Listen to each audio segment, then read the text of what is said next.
Aquí estamos en un nuevo Magia Studio Te Habla. Este es el 10º de la primera temporada de esta nueva era. Para mí hay algo aquí en el llegar al número 10 que no sé por qué lo hace muy especial. Es como ya llevamos mucho tiempo tirando de esto de frente. Y además, si lo pienso un poco, me doy cuenta de que hacía muchos años que intentando volver a hacer los vídeos de YouTube no enganchaba 10 seguidos semanalmente. Eso significa que esto le estoy ya cogiendo tracción y me lo estoy pasando genial. Además, estoy grabándolo hoy también, igual que la semana pasada, un poco un día más tarde de lo que tenía pensado, porque el Black Friday y post Black Friday siempre deja secuelas y hay mucho trabajo, pero también a la vez tengo ganas de hacerlo y eso me tiene a mí muy emocionado. Ya sabes, este es el podcast que hacemos desde Magia Studio, nuestra tienda de magia, tu tienda de magia en la calle San Mateo 19, con nuestra página web magiastudio.com, que hacemos envíos a todo el mundo y nos enrollamos siempre con cosas ahí muy chulas. Hoy tengo para ti un programa variadito con algunas novedades de productos. Bueno, novedades no van a ser muy novedades de lo que te voy a hablar hoy.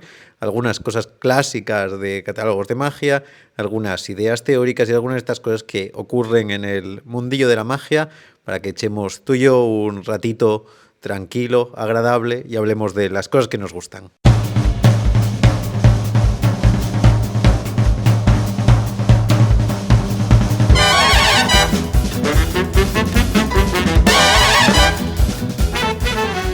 Empezamos, como siempre, con este apartado en el que te cuento algunas novedades del mercado mágico, consejos, recomendaciones y reviews, o todo lo que quepa en este primer aspecto que hacemos un poco de forma divulgativa, pero también desde la tienda.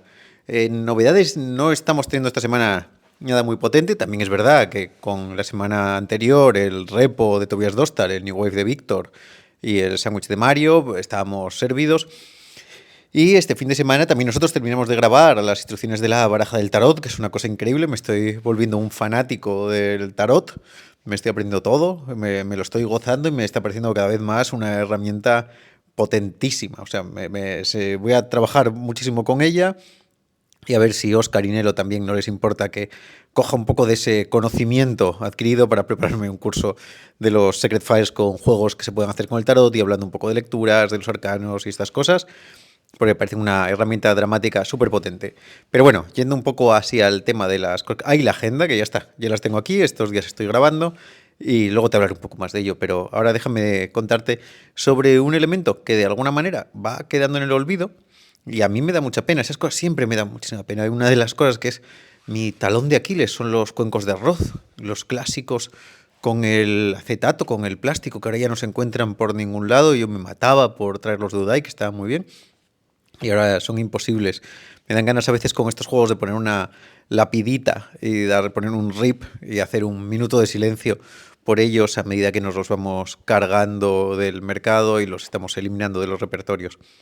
Y este del que te hablo a veces va y viene, pero yo creo que siento que cuando yo empecé a hacer magia un poco más en serio, parecía que cualquiera que quisiera hacer algo de magia de salón o de mentalismo o de casi de infantil, eso valía para todo. Tenía que tener un set de estos y que con el tiempo fueron desapareciendo, se dejaron de tener. Y son las pizarras espiritistas. Tengo ahora aquí al lado mío varias, porque estoy también preparándome la grabación de las instrucciones que me lo pidieron por ahí. Dije yo, lo tengo. Y me da mucha pena. Quizá uno de los motivos es que durante un tiempo fueran muy difíciles de encontrar. Bueno, ahora son dificilísimas de encontrar las de Bazar de Magia, que son un modelo con una relación calidad-precio que era muy buena. Y al final es verdad que la mayoría de pizarras que se encuentran son bastante chungas. Y es una pena. De todos modos, por suerte, los de TCC han fabricado unas pizarras espiritistas. Antes habían hecho unas mini y ahora tenemos unas en la tienda que están muy bien. Son un poco más pequeñas que las pizarras clásicas de Bazar. Tienen cuerpo y peso, son cómodas de escribir y están muy bien. Es verdad que luego para alguna gente muy especialista, al final cada pizarra es un mundo y buscamos unas cosas muy particulares de tamaño, de materiales y de cosas así, que no todos los modelos se pueden mantener, pero a mí estas de TCC me parece que tienen un equilibrio absolutamente genial. Esas son caras, o sea, no son caras, son un precio intermedio, pero nosotros también tenemos otra cosa que me gustó un montón y tardé mucho en traer porque no tenía ni vídeo, que es la pizarra de Udai, que en realidad es una pizarra espiritista, que se hace el cambio del flap en un sobre. Y a mí me gusta muchísimo, siempre me parece una idea fantástica ese concepto de utilizar el sobre para hacer el cambio, luego te hablaré un poco de estos sistemas, de utilizar el sobre para hacer el cambio y no usar una segunda pizarra. Me parece que es muy ingenioso. La pizarra de Udai es como muy baratita, debe ser como unos 30 euros, una cosa así, viene con un sobre, pero lo puedes cambiar por el que quieras, y es una pizarra muy sencilla con un flap. Para que nos entendamos también un poco, pensando que estamos hablando esto en intimidad, que quiero decir que nadie se va a rasgar las vestiduras si hablo un poco de métodos para que nosotros lo podamos distinguir. A partir de Alexander, que parece que es el que más populariza las pizarras con los métodos del Dr. Q, un libro fantástico que además, si queréis, yo creo que debe estar en la Fundación March, en la biblioteca Simsalabim, que es la biblioteca digital. Me parece que está, el de The Mysteries of Dr. Q, que es uno de esos libros que además es una falsa ficción, porque Alexander se inventa este personaje que es el Dr. Q para contar algunos secretos de los místicos de la época, y la verdad que está en inglés, es un libro imprescindible. Igual algún día cae en esa torna que hacemos de ir traduciendo cositas ahora con el Rotterberg y el Robert Houdin. Y quizá tengo ahí en la cabeza después de la cosa de estas hacer un minguet para todos los públicos. Pero bueno, cosa a cosa. Ahí se plantean los métodos principales de las pizarras espiritistas. Las pizarras en el fondo, lo que son es dos pizarras que tienen un flap que pasa de una a la otra. Y ese flap puede ser normal, que simplemente se traslada, y que para mí es uno de los más cómodos porque, aunque nunca se agarre del todo, es muy muy práctico. Y luego los que se agarran tenemos el magnético, que por ejemplo las de TCC son magnéticas, que es que una vez que cae en uno se queda enganchado, y eso es muy bueno para que nos dé una seguridad final en la rutina. Y luego tenemos las de Dr. Q, que van enganchadas al principio y tienen unos resortes internos, un mecanismo, la verdad es que precioso, que fabricaba y yo solamente conocí, que haya podido tener en las manos las de Oscar Ruy, que eran una gozada. Sea como sea, las pizarras espiritistas para mí son una herramienta potentísima. Siguen siendo unos pizarrines, que es algo que se sigue entendiendo perfectamente. Yo creo que es más lógico ver un pizarrín ahora que una bolsa de cambio. Encima las pizarras, tipo el modelo de pizarra espiritista, yo lo utilizo mucho porque tengo varias que pierdo los flaps por ahí. No me preguntes cómo, pero los pierdo. Y a mí me gustan un montón para hacer revelaciones en mentalismo. Me gusta muchísimo la idea de la pizarra. La tiza blanca sobre la pizarra me parece que suena precioso al escribir, le da un misterio y además se ve muy bien para el público. Hay algo muy potente en usar la pizarra y el chuc, chuc, chuc de la tiza. Y una de las cosas que hablamos mucho en mentalismo es esa idea de que es muy importante también poder contar, en algunos casos, con una revelación visual a lo que estamos diciendo, y entonces podemos utilizar esa herramienta varias veces y luego meter el uso espiritista. Que yo, por ejemplo, lo hago en el test de libro con página Pegaso, que, por ejemplo, me pillas aquí preparando una nueva impresión, que lo tenemos agotado ahora. Hago la aparición del libro de la hoja del libro entre dos pizarras con el flap, que también sirve para eso.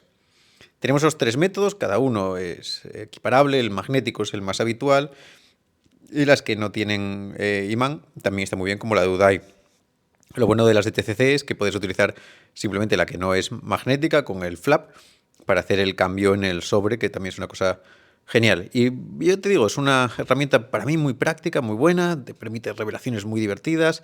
Yo en las primeras actuaciones que hice la juntaba en salón y me gustaba un montón con el espíritu de una profesora de matemáticas y hacía una suma, una libreta de suma con una cartera Hinberg nada más, que tenía el papelín, se cambiaba la Hinberg y aparecía el resultado de la suma en la pizarra de la profesora. Y una rutina muy divertida que me servía para magia familiar, con una invocación así muy liviana, y estaba muy bien. Les tengo mucho cariño a las pizarras y espero un poco también ayudar a que no se terminen de perder y sigan haciendo. Ya te digo, estas de TCC están muy bien. Y la pizarra suelta de Udai, sorprendentemente, está muy divertida. La tengo además justo aquí delante para ver si estos días que estoy en Asturias termino de grabar las instrucciones. Son productos importantes, no los olvides. A veces te las puedes apañar, ¿eh? Hay, por ejemplo, de cerca, tienen en Montoro y Capilla, tienen unas con unos llaveritos de cerquita que están guapísimas.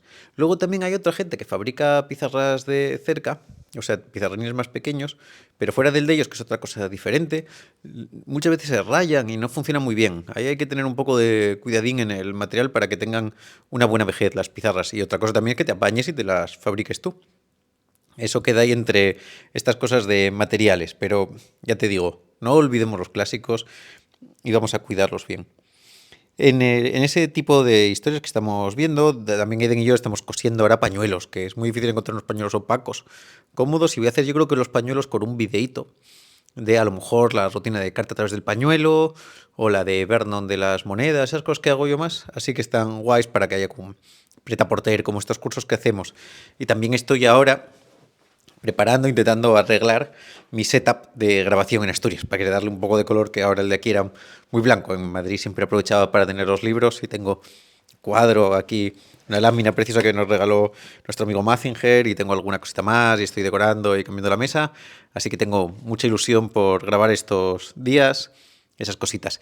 Y aprovecho también la última cosa de estas partes de reviews para hablarte de que en los Secret Files ahora estoy preparando una cosa que es muy interesante, que son diferentes sesiones de magia utilizando los juegos de los Secret Files.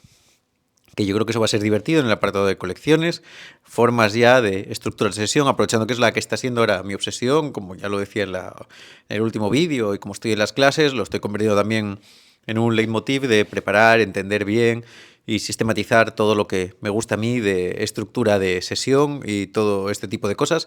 Así que echarles un vistacillo a los Secret Files, que es secretfiles.es, y ahí tienes un montón de magia en vídeo de todo tipo, muy guapa. También aprovecho para otra cosa que quiero hacer en los próximos audios de esto, iba a decir vídeos, pero son audios.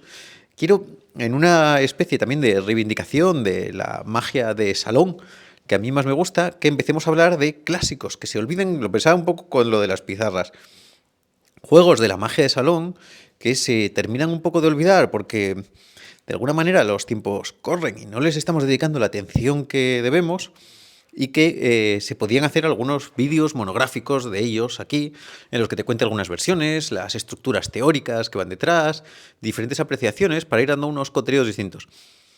Si hay algún juego de ese tipo que te gustaría que tratara, me encantaría que me lo dejaras en los comentarios, y así ya voy haciendo yo la lista y vamos viendo cuáles son los clásicos que se pueden reivindicar desde aquí en unos vídeos un poco teórico-prácticos en los que nos acompañemos y jugueteemos un poco a buscar, un poco empujar repertorio. También ya en la última cosa de esto, eso me recuerda que estoy ahora un poco con el nuevo Cuélebre, que lo tendré para Navidad, y estoy repasando el primer año de la revista Phoenix. No creo que llegue a un año entero porque tengo un límite de 40 páginas con cosa de espacio, pero también hay algunas cosas así como muy clasicotas, muy divertidas, algunas rutinas de manipulación de bolas sencillísimas y ultra prácticas, y algunas ideas muy majas también para reivindicar. Y yo creo que con eso ya estamos, que también tengo hoy otra cosa interesante que tratar contigo y no quiero dilatarme demasiado más, iba a decir que mal lo estoy diciendo, para entrar en ese tema, pero sea como sea, creo que echamos aquí una charlita divertida de las pizarras, y eso, dime cualquier otra cosa que te apetezca que tratemos de estos juegos clásicos. Así que ya vamos, que seguimos, que tenemos todavía muchas cosas que contar.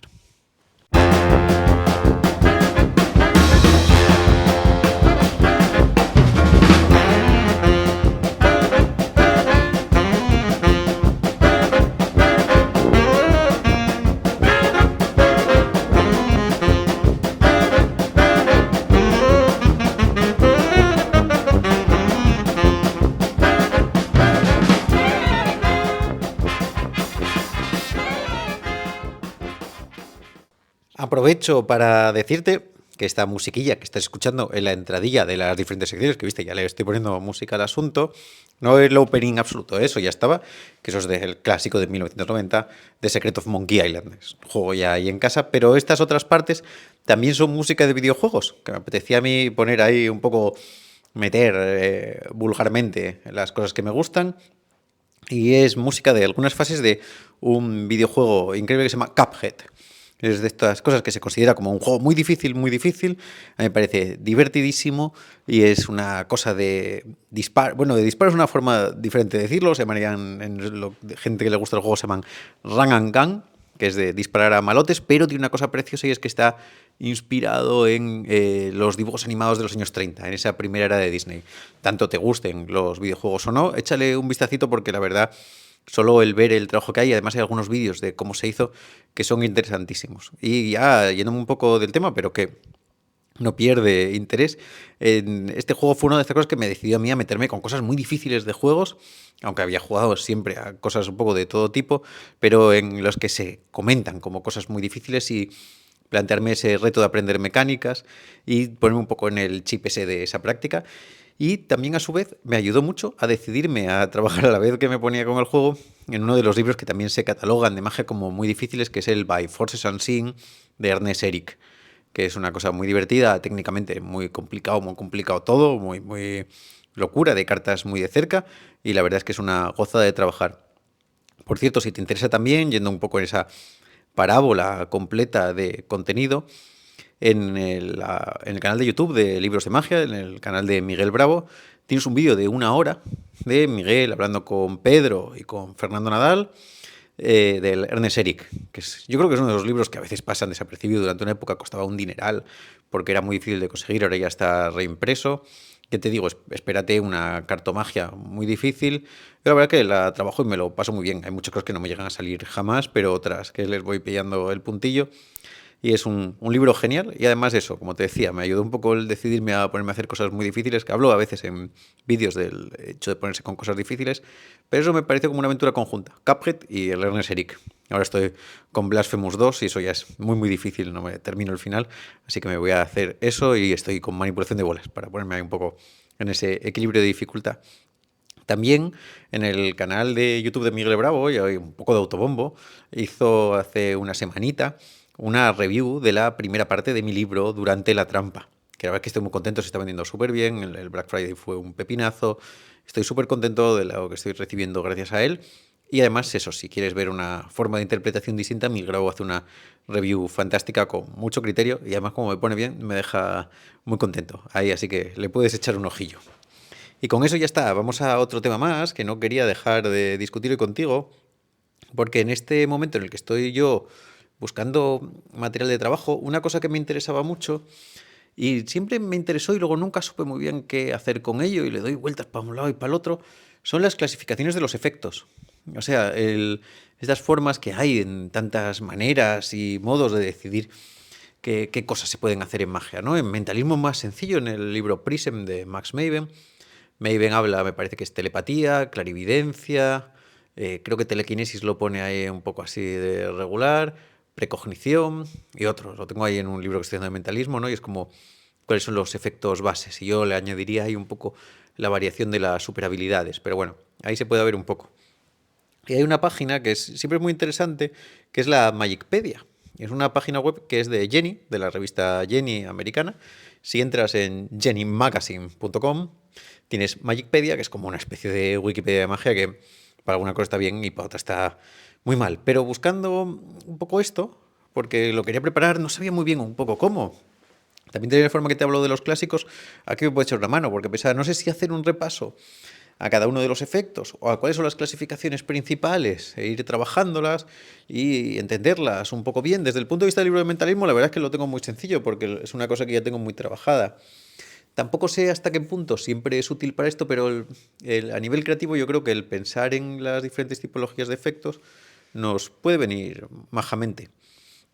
Si buscas en Magicpedia, en Effect Classification, está guay, porque hay más cosas y además, de hecho, de lo que te voy a hablar hoy ni siquiera entra al trapo de eso exactamente. Sería casi pensar en una especie como de variante del tema, que también es una cosa así que caen, a veces nos caen regalos de estos del aire. Y es que en Magicpedia tienes las clasificaciones, y hay varias, de clasificaciones de efectos. Yo te diría que le echaras un ojo, está en inglés, pero yo creo que se puede traducir bien y hasta el traductor de Google te da ahí un apaño. Clasifica de diferentes formas, una por espacios, otra por posición del show, que es de lo que vamos a hablar hoy. Luego hay una cosa aquí de Job y de Card Magic que está ahí en Jenny. Y luego te pone las clásicas, que las que yo conocía, que son las clasificaciones de efectos y están las principales. Una de Harry Blackstone, la de Fitzky, la de Winston Freer, una cosa que ponen aquí de Penn and Teller, pero bueno, eso realmente es del juego este que se hacen ellos de Dish, Misdirection, que está súper guapo, y una adaptación de Neil y Fitzky, y también la de Sharpe. Yo tengo una cosa siempre con esto, y es que como estos señores, la mayoría, no me caen especialmente bien, bueno, con Harry Blackstone no tengo ninguna cuita, no lo tengo yo muy estudiado, pero vamos, no me fascina mucho la mecánica esa de pensar que tienen. Fitzke y Sharpe se entienden siempre como bueno, quiero decir, Pecanterer sí, eso me cae muy bien. Digo lo que son así más teóricos, son Fitzke y Sharpe, que son de los que siempre se les ponen como todas estas cosas. No me caen a mí, no me gusta mucho ese método que tienen así. Entonces, hay otro de los que salen aquí, en estas clasificaciones, que a mí me entró muy bien por el ojo, que es Winston Freer, que es uno de estos tipos, unos súper loqueras creativos, que a mí me encantan, me pilla seguir la suya. Ya hablaremos de eso un poco más adelante, porque vamos a ver cómo atacamos este frente. Si te hablo un poco, un día generalmente, de cada uno, de Blackstone, de Fitzke, de Sharpe y de Winston Freer, y de Bob Neal, si quieres un poco, vemos y luego seguimos alguna de ellas o pensamos si son útiles o en qué las podemos utilizar. Y ya vemos, también cualquier cosa que me puedas tú decir sobre esto que te interese, me parece fantástica porque estas cosas al final se crean de forma comunal. Pero hay dos, como pasa siempre de estas cosas, cuando tú no las estás esperando mucho, que son las Show Position Classification. Es una estructura de espectáculo. Hay varias publicadas por ahí, ¿no? Está siempre la estructura de Tamariz, estas cosas, pero esta clasificación que tienen estos dos son la de Dan Harlan, que hacen los DVDs de Pack Small Play Big, que es muy interesante, no vamos a hablar de ella hoy, pero si quieres también le podemos dedicar un día. Por cierto, Dan Harlan, yo soy muy fan de este tipo. A veces lo hacemos de menos porque es el que presentaba o presenta, no sé si todavía lo hace, las Penguin Live y parece un señor cachondo, pero hay que pensar que este tipo inventó el cartoon y un montón de cosas y la verdad es que me gusta un montón.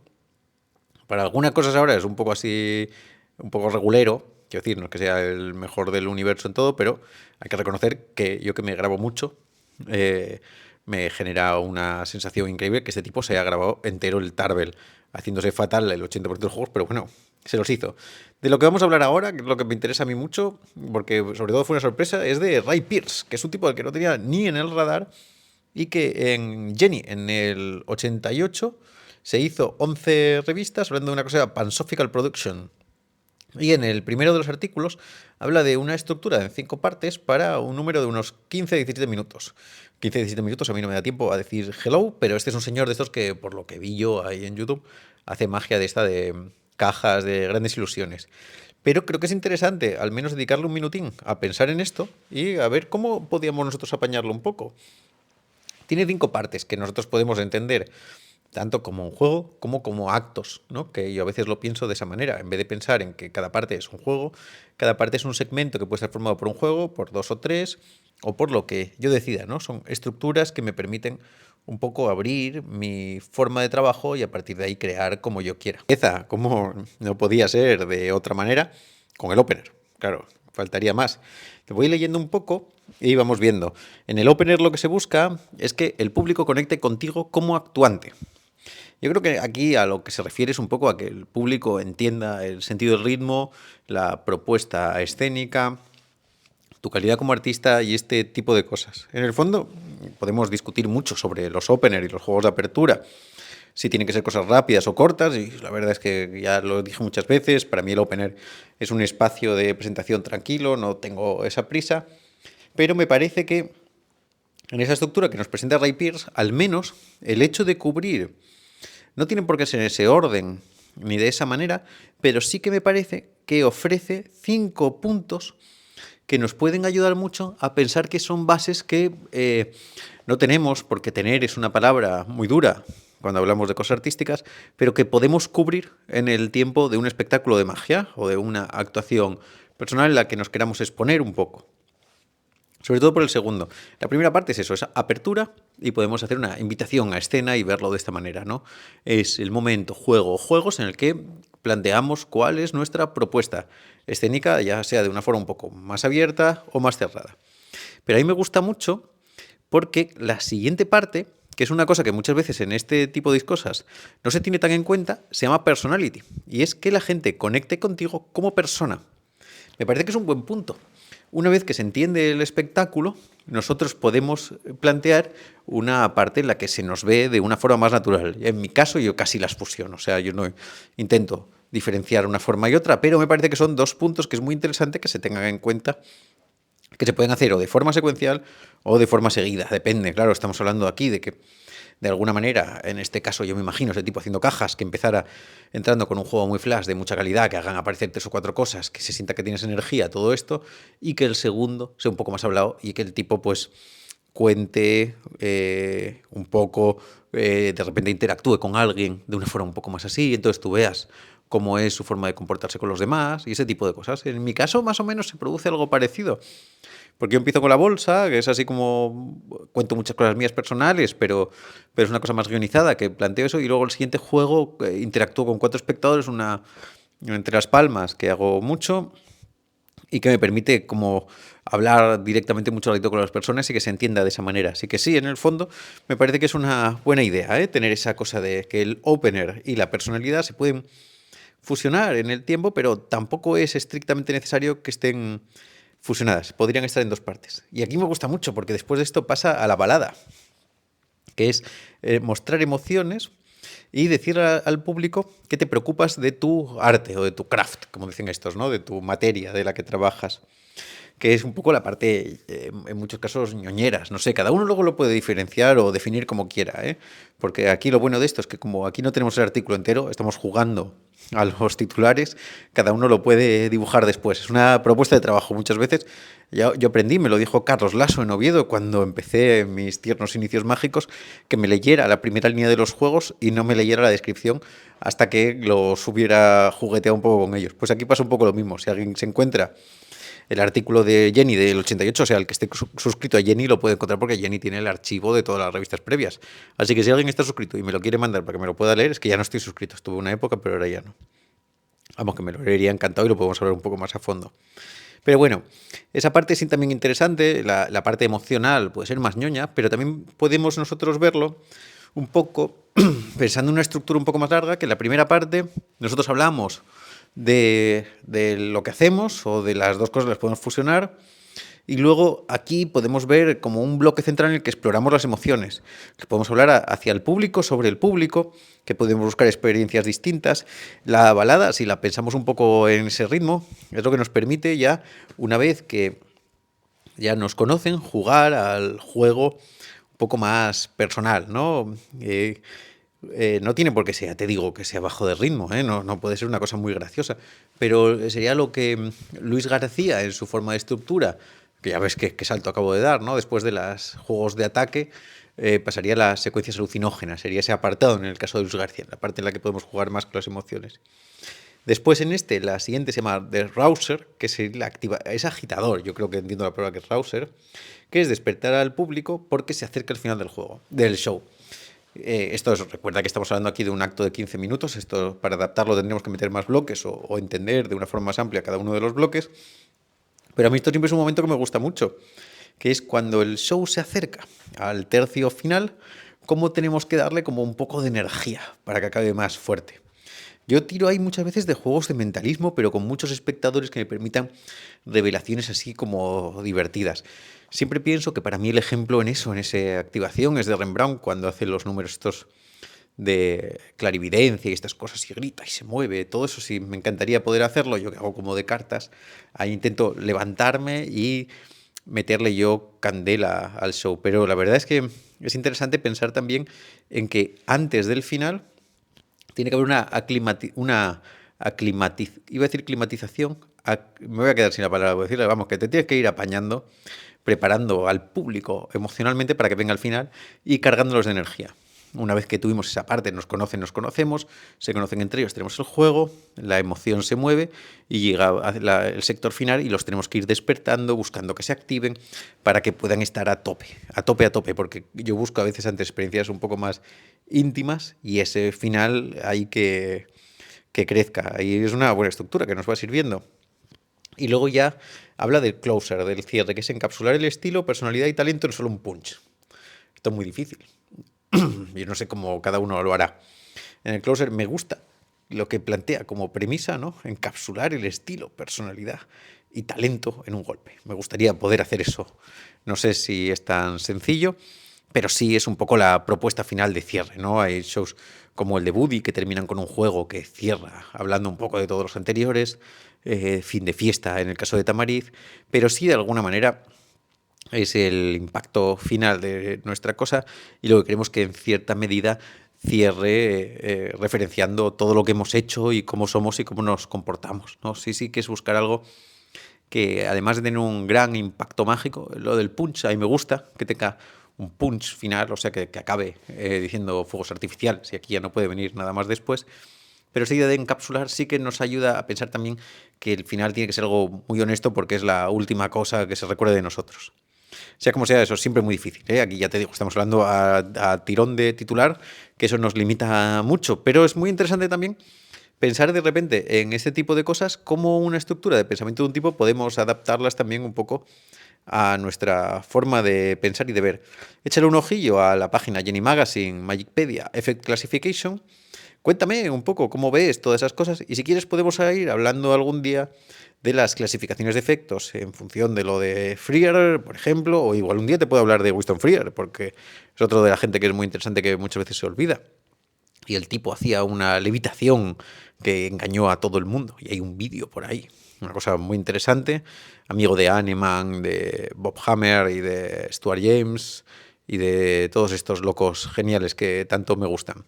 Sea como sea, bueno, estamos otra semana más aquí con este podcast. Cuéntaselo a tus amigos y amigas magos y magas para que lo disfruten y sigamos echando estos ratitos de magia semanales que tanto me llenan y tanto me agrada poder compartir contigo. Nos vemos en la siguiente.